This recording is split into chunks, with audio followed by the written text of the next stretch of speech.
So I give the floor, so okay, stop kidding. I give the floor to Rosario Maria Ballatore, Bank of Italy, and we have Alderighi and Antonello is going, of course, they are not here, but the topic of the session of this paper is hidden dropout, secondary education unseen failure in pandemic times.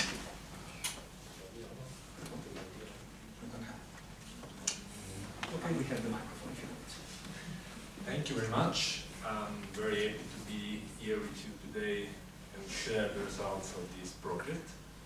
This is a paper with Marco Tonello, a colleague of mine at Bank of Italy, and Lorenzo Alderighi, who is a PhD student at the European University Institute. This paper is about the effect of pandemic outbreak in 2020 on an innovative measure of schooling failure, learning failure, that is called hidden dropout. Okay, I'll be more precise in a few slides. Okay, the introduction is pretty straightforward. As we all know, the pandemic outbreak in 2020 affects the life of everybody in many ways. For students, it means switching from in-person to online remote teaching in a context where school teachers and families were not prepared or fully equipped with IT solutions, and they do not have sufficient digital skills. Okay, this raises a lot of concerns about the negative effect of the pandemic on learning outcomes of students, resulting in a very large number of papers on the effect of pandemic on learning of students using mainly test score analysis, standardized test score analysis.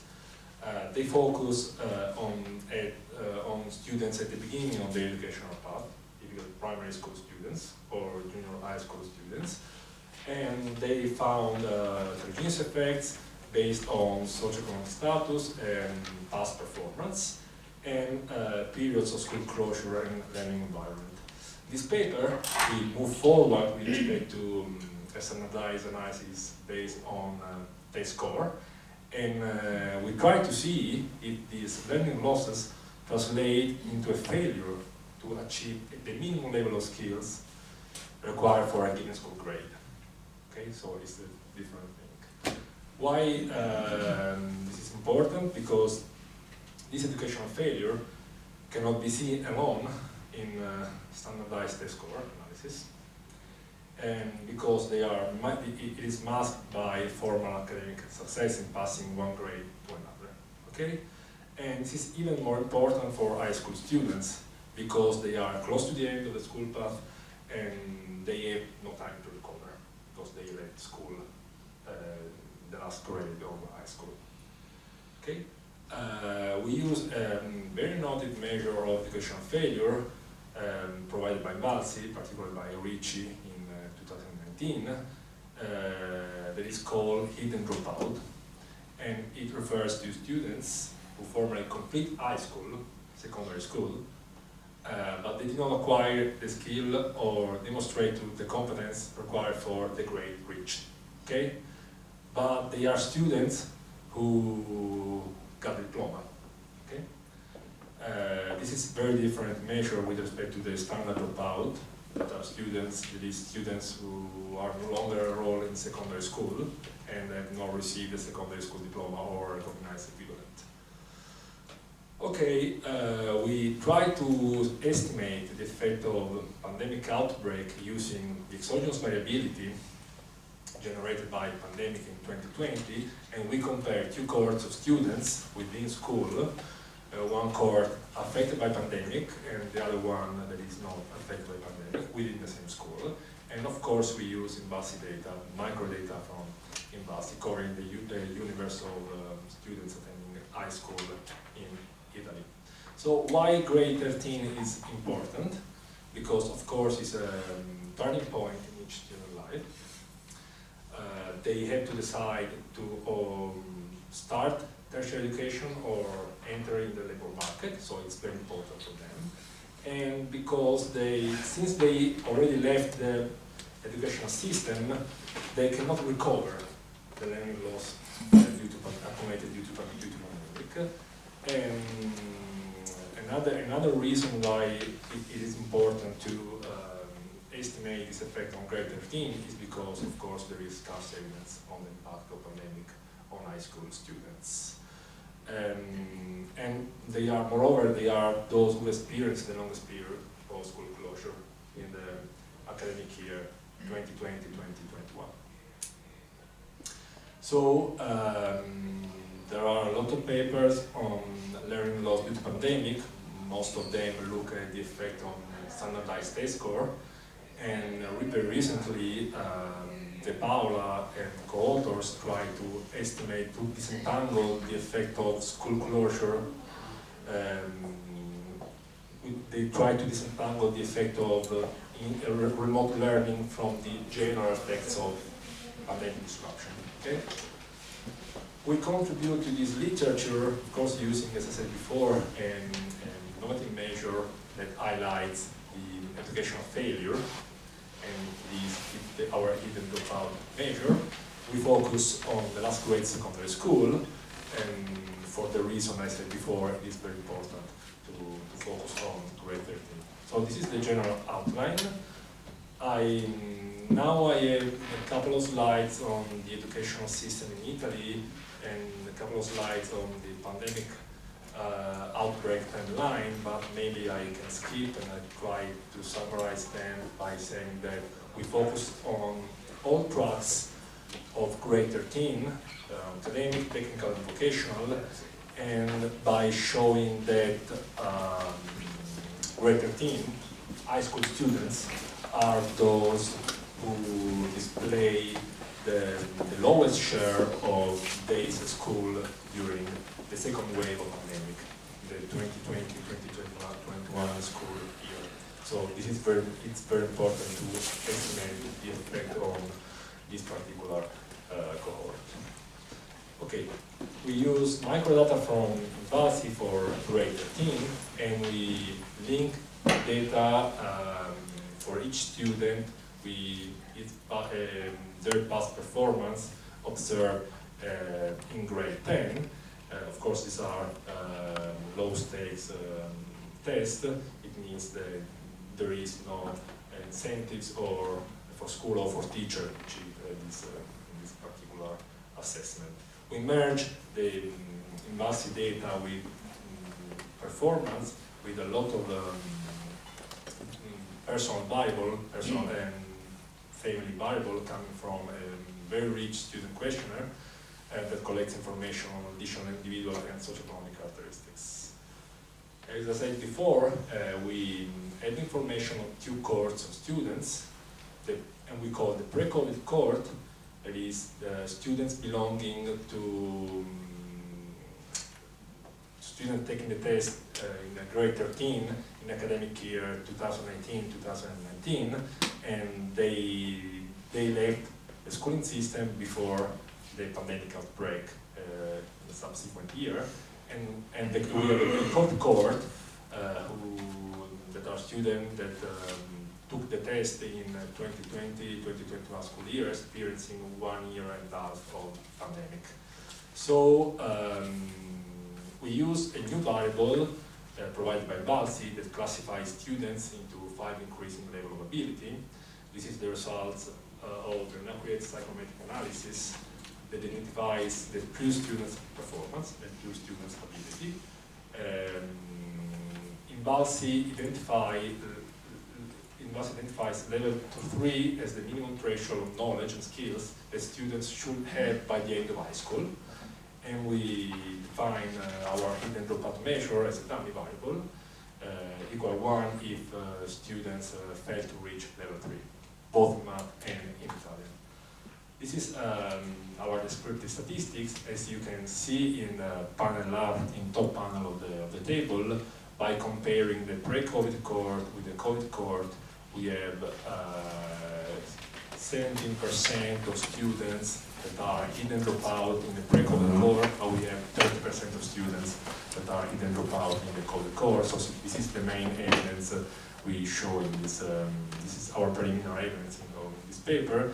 And as you can see in panel C, these two cohorts are very similar in terms of characteristics, in terms of socioeconomic background and previous achievement in grade 10. So how do we identify the effect of pandemic on hidden dropout? We replace our dummy that indicates students, that the student is hidden dropout with a cohort indicator that it is equal to 1 if the student belongs to the COVID cohort, okay? And we control for several students' characteristics like gender or citizenship or past or socioeconomic background observed in grade 10, and most important, we add school fees effect and past performance observed in grade 10 as an average of between math and reading performance of the students. Sorry, no, okay.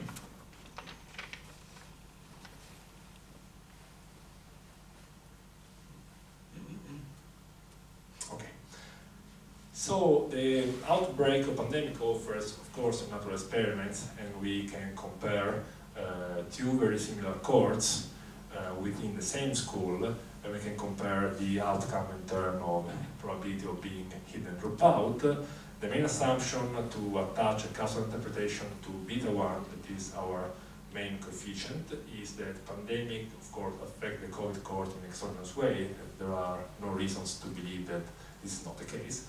And this means that the two cohorts of students are very similar in terms of observable and unobservable, that could affect human capital accumulation process. So this is our main table, and we start with column 1 by adding the school fees effect alone, then we add the individual characteristics and class size, then we add the socioeconomic status in grade 10, and then we add in column 4 the past performance observed in grade 10. As you can see, our coefficient is pretty stable across specifications, and the results are that the pandemic increased the probability of being hidden dropout by 8.6 percentage points. This is equivalent to a good 49% increase with respect to the average probability of hidden dropout in the pre-COVID cohort, and 0.23 units of standard deviation with respect to the pre-COVID period. So how do we compare the results with international literature? We prefer to compare these results with the very influent paper of Bloom in 2008 that shows that the average grade-to-grade increase in learning in high school is equivalent to 0.20 units of standard deviation.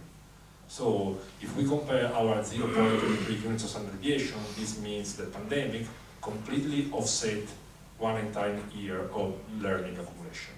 Okay? So this is the main results we got in this paper.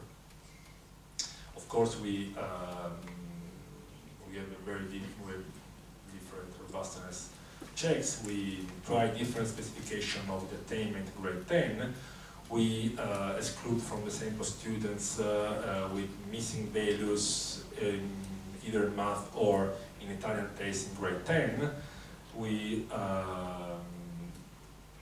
discretize previous performance in grade 10 in five intervals based on achievement distribution, and we add the square and the cubic value of past performance in grade 10. Then we try different level of classification, and last but not least, we exclude from the sample 3 Italian regions that are Campania, Calabria, and Puglia, because we observe a significant drop in observation between the COVID cohort and the pre-COVID cohort for those regions. Okay? So as you can see in this table, in every specification, our coefficient remains very stable. So, and our results are confirmed somehow. We try to see if the pandemic effect was heterogeneous between students' characteristics or family characteristics. For example, we try by gender, citizenship, emotional distress felt during assessment, aspiration about their educational career, and we try by socioeconomic status, and we try splitting the sample into regions that have the share of days at school below the median. Okay, and these are our main results. As we can see, gender is not significant in terms of heterogeneity, but we have very different estimates if we look at past performance. Low achievers, the effect for low achievers is very stronger compared to the one for high achiever. We have the same results. The same result holds if we look at family background, low family background. Students belonging to low family background family have a stronger coefficient for the probability of being in the dropout. And when we split the sample according to the share of school closure, we can see that the effect is stronger for regions with the higher share of school closure. This means that part of the effect comes from the fact that from online teaching. Okay. So to conclude, this paper contributes to the growing literature on the effect of pandemic on educational outcomes. But we move forward with respect to the test score analysis, and we concentrate on the probability of being in a dropout at the end of secondary school in Italy. This is a new indicator that displays educational failure that cannot be seen using test score alone. We estimate a substantial increase in the hit and dropout probability, stronger for low achievers, pupils coming from less affluent families, immigrants, those emotionally disrupted during examination, and those with lower aspirations. We believe that our results are important because they add a brand new piece of information to the literature that use test score analysis, and of course our estimate is very important because we focus on grade 13, which is a crucial stage in student career, because they do not have the possibility to recover after finishing high school. Thank you.